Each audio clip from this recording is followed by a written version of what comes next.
Bismillahirrahmanirrahim. Assalamu alaikum. My name is Maimuna Javed and I am US chemistry teacher. Today we will start the chapter number 1, which is the fundamentals of chemistry. In this chapter we can discuss branches of chemistry, basic definitions, chemical species, Avogadro number and mole, and chemical calculation. First of all, what is chemistry? Chemistry is actually a branch of science which deal with the composition, structure, properties and reaction of a matter. Science की ऐसी branch जिसमें हम matter से relevant हर चीज़ देखेंगे. Matter की composition क्या है, उसका स्ट्रक्चर क्या है, उसकी फिजिकल और केमिकल प्रॉपर्टीज़ क्या हैं, एंड वो रिएक्ट कैसे करती है अदर मैटर्स के साथ मिलके. ये सारी इंफॉर्मेशन हमें केमिस्ट्री प्रोवाइड करेगी. What is matter? Matter is anything that has some mass and occupy the space. हर वो चीज़ जिसका कोई थोड़ा बहुत मैस हो और वो स्पेस ऑक्यूपाई करे उसे हम मैटर कहते हैं. 3 फॉर्म में पूरी वर्ल्ड, हमारे पास पूरी दुनिया जो है वो मैटर से मिलके बनी हुई है, बट इसकी फॉर्म्स डिफरेंट है. 3 फॉर्म ऑफ मैटर एग्जिस्ट करता है.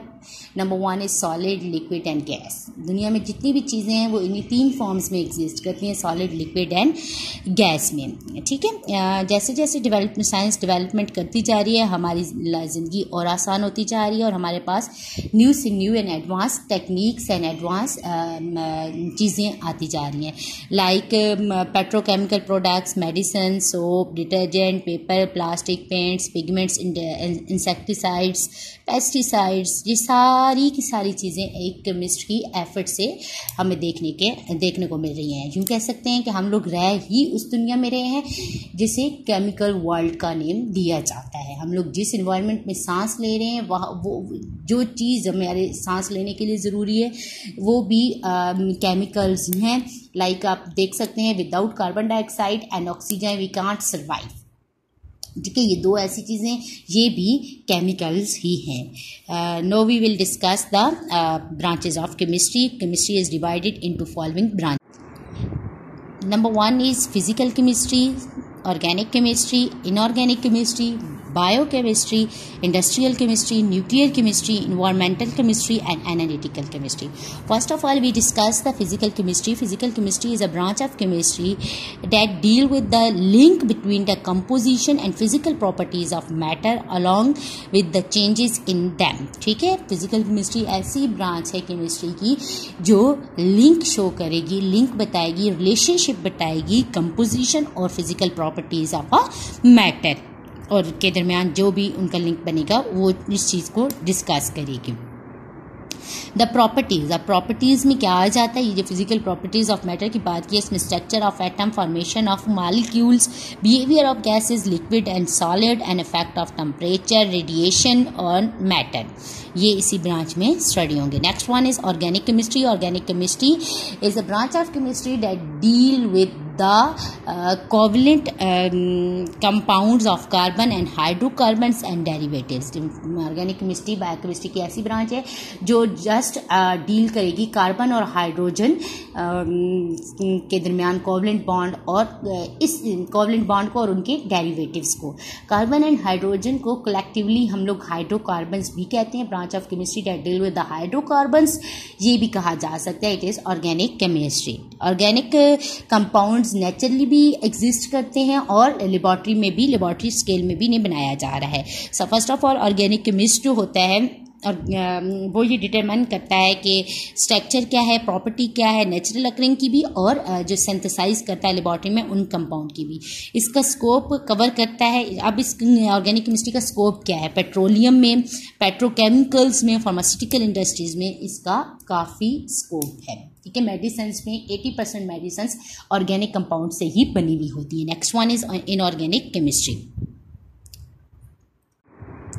Inorganic chemistry. Inorganic chemistry is a branch of chemistry that deal with the other elements and their compound except carbon and hydrogen and their derivatives. वो inorganic chemistry वो chemistry की branch है जो बाकी सारे elements और compounds के साथ डील करेगी सिवाय कार्बन और हाइड्रोजन की, क्योंकि कार्बन और हाइड्रोजन के साथ ऑर्गेनिक केमिस्ट्री डील कर रही होती है। ठीक है, इसकी भी वास्ट एप्लीकेशंस हैं, लाइक ग्लास इंडस्ट्री में, सीमेंट इंडस्ट्री में, सिरेमिक्स में और मेटल्स, एक्सट्रैक्शन ऑफ मेटल वगैरह में इसकी भी काफ़ी इंपॉर्टेंस है। हमारे पास सोप है, ग्लास है, सीमेंट है, सिरेमिक्स वगैरह और एक्सट्रैक्शन ऑफ मेटल्स, ये सारी की सारी जो है वो इनऑर्गेनिक केमिस्ट्री की ही बदौलत हमारे पास आती है, या इनऑर्गेनिक केमिस्ट्री ही इस सारे में इन्वॉल्व होती है। Next one is biochemistry. Biochemistry के जैसे कि नाम से जाहिर है, that deal with the reactions take place in a living body. Living body के अंदर जितने भी रिएक्शंस हो रहे हैं उनके साथ डील करेगी। Branch of chemistry in which we study the structure, composition and chemical reaction of a substance in a living body. Living body के अंदर जो भी हो रहे हैं, लाइक हम लोग जो खाते हैं वो कैसे डाइजेस्ट होता है, कौन से अदर केमिकल के साथ कंपाइल होता है, कैसे आगे डाइजेशन के बाद उसका वेस्ट प्रोडक्ट बनता है, और ये सारा कुछ जो है वो बायोकेमिस्ट्री देख रही है। बायोकेमिस्ट्री में सिंथेसिस कैसे हो रही है किसी भी बायोमॉलिक्यूल को, उसका मेटाबॉलिज्म क्या है। सिंथेसिस से मुराद कार्बोहाइड्रेट्स, प्रोटीन और फैट्स वगैरह हैं, ये हमारी बॉडी में इनकी क्या लिमिट है, कितना होना चाहिए, क्या डेफिशिएंसी हो गई है या एक्सीड कर गया लिमिट से, ये सब के सब जो इंफॉर्मेशन है वो बायोकेमिस्ट्री से ही जो है हमें मिलती है। इसकी भी काफ़ी एप्लीकेशंस हैं, मेडिसिन में भी हम देख सकते हैं, ठीक है, फूड साइंसेज में भी और एग्रीकल्चर में भी इसकी काफ़ी जो है वो इम्पोर्टेंस है, सिग्निफिकेंस है। ठीक है, next one is industrial chemistry. Industrial chemistry is a branch of chemistry that deal with the manufacturing of chemical compounds on a commercial level. commercial level पे हम लोग जो chemical compound synthesize करते हैं वो इंडस्ट्रियल स्केल पे, commercially scale पे, वो उस सारी चीज़ों को डील कर रही है industrial chemistry. Deal with the manufacturing of basic chemical. Basic chemical में हमारे पास oxygen, chlorine, ammonia, caustic soda, nitric acid and sulphuric acid आ गया है। ठीक है, अब जब ये सारी चीज़ें सिंथेसाइज हो जाती हैं, ये हमारे पास ये केमिकल सिंथेसाइज का हो जाते हैं, तो इनके साथ साथ साइड प्रोडक्ट्स भी बनते हैं। जो साइड प्रोडक्ट बनेंगे वो as a raw material use होंगे बाकी इंडस्ट्रीज को। कौन कौन सी इंडस्ट्रीज बाकी जो है वो उस रॉ मटेरियल को यूटिलाइज कर सकती हैं, like fertiliser, soap, textile industry, agriculture product, paper, paints etcetera, ये सारी जो हैं ऐसे यूटिलाइज कर सकती हैं। Next one is nuclear chemistry. Nuclear chemistry is a branch of chemistry that deal with the radioactivity and nuclear process and their properties. Nuclear chemistry क्या है? ब्रांच chemistry की वो ब्रांच है जो radioactivity and radiations, nuclear process और उसकी properties को discuss करेगी, उनके साथ डील करेगी। You can say that branch of chemistry that deal with the properties of nuclei, जो nuclei के properties को डिस्कस करेगी। ठीक है, इसका मेन कंसर्न क्या है? इसका मेन कंसर्न एटॉमिक एनर्जी का के साथ है। एटॉमिक एनर्जी क्या है और इसका डेली लाइफ में क्या यूज है, ये सारी चीजें हमें न्यूक्लियर केमिस्ट्री बताएगी। It include the chemical effect resulting from the absorption of radiation with in the animal, plants and other materials. ठीक है, जब भी आप देखें कि अगर कोई भी लिविंग बॉडी है, उसने अगर रेडिएशन को एब्जॉर्ब कर दिया है और उन रेडिएशन का उसकी बॉडी पे असर क्या है, वो कैसे रिएक्ट करेंगी उसकी बॉडी के अंदर, ये सारी चीज़ें न्यूक्लियर केमिस्ट्री डील कर रही होती है। ठीक है, इसकी भी बहुत एप्लीकेशन है, लाइक आप दे सकते हैं मेडिकल ट्रीटमेंट में, कैंसर ट्रीटमेंट में, रेडियोथेरेपी। ठीक है, प्रिजर्वेशन ऑफ फूड को प्रिजर्व करने के लिए, generation of electric power through the nuclear reactor, यानी इलेक्ट्रिसिटी को भी जनरेट करने के लिए हम यूरेनियम का आइसोटॉप यूज़ करते हैं और उस आइसोटॉप को यूज़ करके इलेक्ट्रिसिटी को जनरेट किया जाता है। ये हम लोग आगे जाके पढ़ेंगे। Next one is environmental chemistry. Environmental chemistry is a branch of chemistry in which we study about the component of environment and effect of human activities on environment.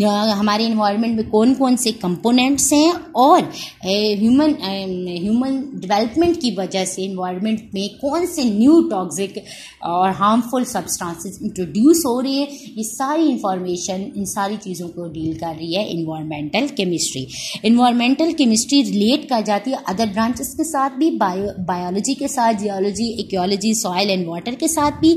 अब इसका फ़ायदा क्या है, इसकी क्या है कि ये चेक करेगी chemical process taking place in environment, ये सारी इन सारी चीज़ों को चेक करेगी। अब इससे होगा क्या कि केमिकल प्रोसेस जो हो रहे हैं एनवायरनमेंट के अंदर, उनको चेक एंड बैलेंस में रखने से क्या फ़ायदा होगा, उससे ये होगा कि हम अपने इन्वायरमेंट को इम्प्रूव कर सकते हैं और पोल्यूशन फ्री कर सकते हैं।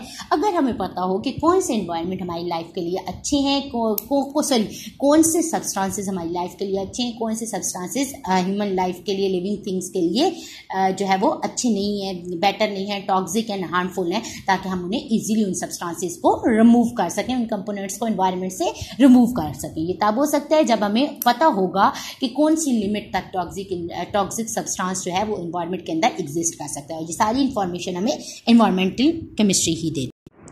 Next one is analytical chemistry. Analytical chemistry is a branch of chemistry that deal with the separation and analysis of a sample to identify its component. ठीक है, analytical chemistry basically आप कह सकते हैं analysis of किसी भी sample का analysis करके और बताएगी उसमें कौन कौन से component exist कर सकते हैं। ठीक है, 2 टाइप के analysis होते हैं, एक होता है qualitative analysis और एक होता है quantitative analysis।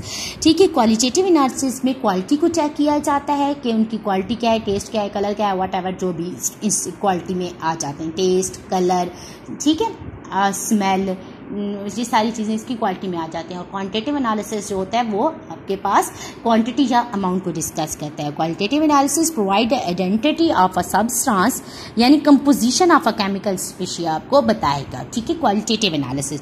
और क्वांटिटेटिव एनालिसिस जो है amount of a component present in a sample, के कंपोनेंट जो है वो कितने कंपोनेंट कितनी अमाउंट में एग्जिस्ट कर रहे हैं वो आपको क्वांटिटेटिव एनालिसिस बताएगा। In this branch different technique and instrument use for the analysis, different techniques को यूज किया जाता है, डिफरेंट इंस्ट्रूमेंट्स को यूज किया जाता है एनालिसिस करने के लिए। इसका स्कोप क्या है, ये क्या कहता है, food, water, environmental and clinical analysis में इस ब्रांच ऑफ केमिस्ट्री का भी काफ़ी स्कोप है। Thank you so much. It is all about the chemistry and branches of chemistry. आप लोगों ने ब्रांचेस को अच्छी तरह लर्न करना है। ठीक है, थैंक यू।